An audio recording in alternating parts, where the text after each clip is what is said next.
Wa alaikum assalam wa rahmatullahi wa barakatuhu. Owekitiibwa omulungi kimanye nti owekitiibwa Allah subhanahu wa ta'ala ye yeetondera ekitonde ekiyitibwa omuntu. Tekyaliwo n'akiteekawo n'akishepinga nga bwe yayagala kungulu, nga bwe yakishepinga kungulu nga bwe yayagala, n'akikyuzingira okubeera ekikyala, n'akikyuzingira okubeera ekiddugavu oba ekyeru, ekiwanvu oba ekimpi, ekyakazigo oba mu mannyo oba era mu ngeri y'emu oyo Allah ye yashepinga obulamu bw'ekitonde ekyo obw'omunda, yani obulamu obuli ma'nawiya.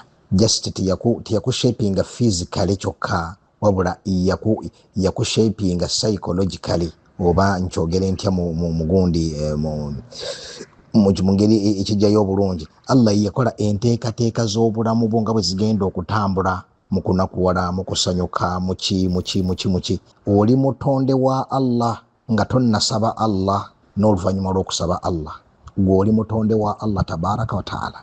Kakati Allah subhanahu wa ta'ala alina ebintu, ng'ebintu ebyo yabiwandiika ku muntu, ng'ebintu ebyo tebisobola kukyuka kuye. Ate n'abaako n'ebintu Allah bye yawandiika ku muntu, ng'ebintu ebyo bigenda kubeera nga bituukibwako n'okusaba kwe. Okuwa ekifaananyi ekitegereka obulungi, buli muntu ku nsi kuno nga musiraamu alinayo moment wawanika emikono n'asaba Allah amugaggawaze, amuwe riziki ennungi, naye kiri mu nkola ya Allah subhanahu wa ta'ala nti waliwo abantu nga tagenda kubagaggawaza. Mahma da'awu mahma bakawu, basabye batya, bakaabye batya, bakoze batya, nga ekyo kirimu ebyo Allah subhanahu wa ta'ala bye yawandiika ku baddu abo nga tebagenda kugaggawala. Lwaki? Kubanga Allah mu kubeera nti ye yabeetondera yasinga okumanya eky'omugaso ery'obulamu bwabwe. Ye yabeetondera from A to Z ba Allah, kati yabamanyidde ddala. N'olwekyo amanyi bulungi nnyo nti buli muntu ye obwongo obumulaga nti okuwona kwe, essanyu lye, obuwanguzi bwe, emirembe gye biri mu kubeera nga mugagga ng'alina ssente. Saate ekyo ye Allah si bw'atyo bw'akimanyi ku buli muddu, si bw'atyo bw'akimanyi. Bw'atyo n'abaako abaddu baawa obugagga ate nga n'obukkiriza bakkiriza, ne babeera bagagga ng'obusobozi balina, ensimbi balina, bali bulungi, ate nga n'eddiini bagifaako bali ku bulungi. N'wabaawo abaddu nga Allah subhanahu wa ta'ala akimanyi nti n'amala abawa emmaali eyo egenda kubalemesa okutuuka ku kyebbeeyi ekisinga emmaali eyo. Kyava agamba Allah subhanahu wa ta'ala walakin yunazzil biqadari ma yasha. Owekitiibwa Allah subhanahu wa ta'ala agabira abantu riziki nga bw'ayagadde. Yagamba nti walau basata Allahu rizqa liibadihi labaghaw fil ard. Singa buli muntu Allah yamuwa emmaali nga bw'agyagala, abantu balisusse okubeera ababi aboonoonye mu nsi muno. Walakin yunazzil biqadari ma yasha. Allah kyava asala buli muntu abeere ng'amuwa ku kigero yekyalabye, kubanga ye yamwetondera, yamumanyi. Bw'abeera nga dokita ajja n'akutunuulira bw'ati n'akupima n'alaba nti kino kijja kukosa, kiveeko, kino kikozese nnyo, kya mugaso gy'oli, kino kikole bw'oti. Subhanallah. Ate Allah eyeetondera omuntu n'amuteekamu ebintu ebyo byonna. Of course yasinga okumanya eby'omugaso gy'ali n'eby'omutawaana gy'ali.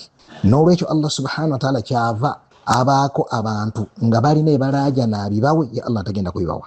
Limaadha? Kubanga yeemanyidde omuntu ono, yamanyi eby'omugaso gy'ali, yamanyi ebikosa omuntu oyo gy'ali.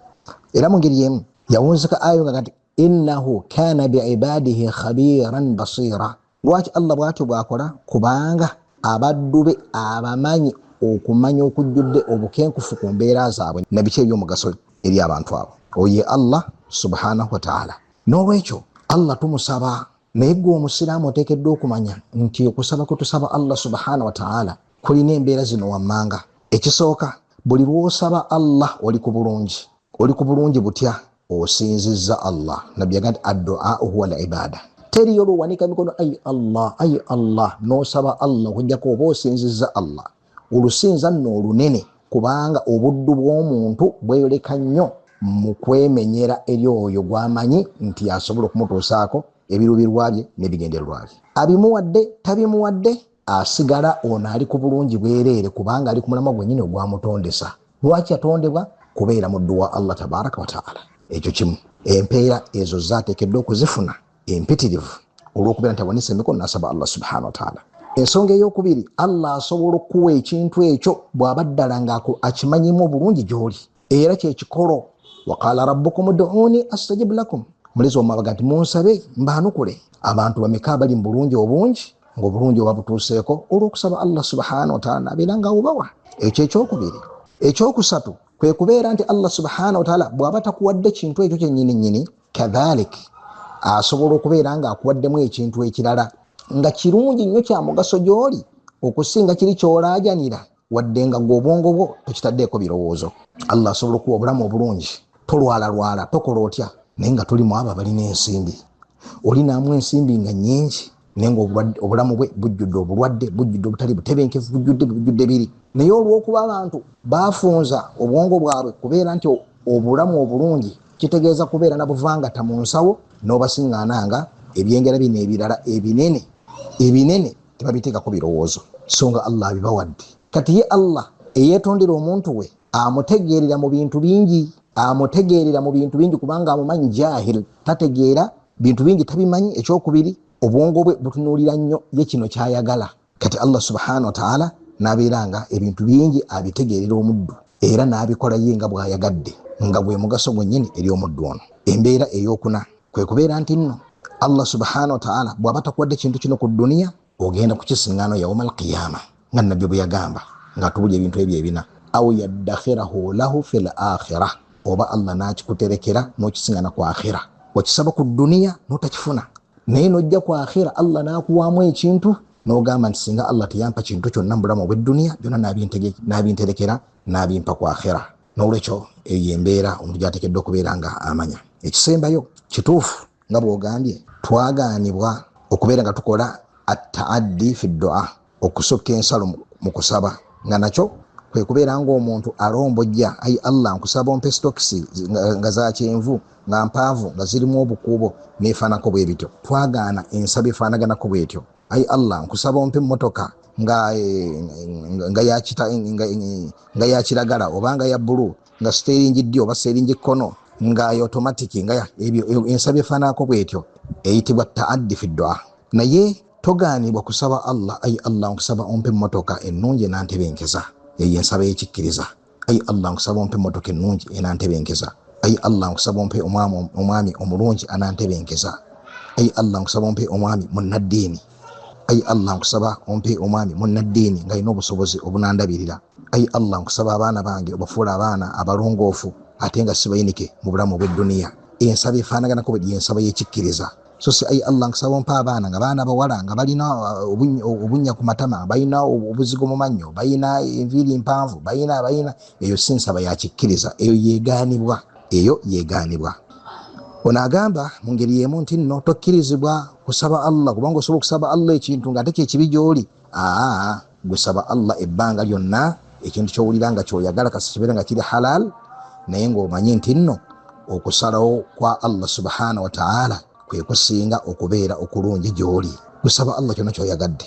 Kino kyagamba nti ayinza okusaba emmotoka ng'ate emmotoka yeegenda okumutta, kituufu, kubanga tekitegeeza nti nno tewali bazirina ng'ate emmotoka ezo zezikola zitya, ng'ate si ze zibase ne bafa obulwadde bulala. Ekyo weekiri. N'olwekyo tekigaana kubeera nga osaba. Gusaba buli kyonna ky'omanyi nti nno kirungi gy'oli, naye nga kirungi nnyo buli kusaba kwonna kw'osabye obeere ng'owunzika ogaseeko ekigamba nti onteeremu omukisa mu ekyo ky'onaaba ompadde. Ayi Allah nkusaba kino, ate osabe Allah abeere nga akuteeramu omukisa. Mpozi ekisemberayo ddala, abantu bangi balowooza nti basaba Allah naye nga tebasaba Allah.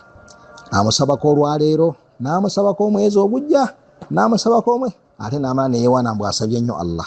Nedda, Allah subhanahu wa ta'ala omuntu wabeera amusaba alagira ddala obwetaavu, n'asaba olwaleero, n'asaba enkya, n'asaba omwezi ogujja, n'asaba omwaka ogujja. Era buli lw'osaba ekintu n'obeera nga tewakifuna, n'okiva nga tokyakisaba, bw'onadda wabbali n'obuuza omwoyo gwo lwaki walekeraawo okusaba ekintu ekyo nga wali okyagala ng'ate tewasooka kubeera ng'okifuna, lwaki walekeraawo okukisaba? Ojja kwesanga nga wafuna endowooza nga Allah musabye n'atampa ekyo kankireke, Allah musabye n'atampa ekyo kankireke. Nedda, bwe kiba kino genda mu maaso ng'osaba toli muloosi. Limaadha? Kubanga buli kusaba kw'osaba Allah kugwa ku kimu ku bintu biri ebina byenjogeddeko emabega. Jazakumullahu khaira, barakallahu fikum.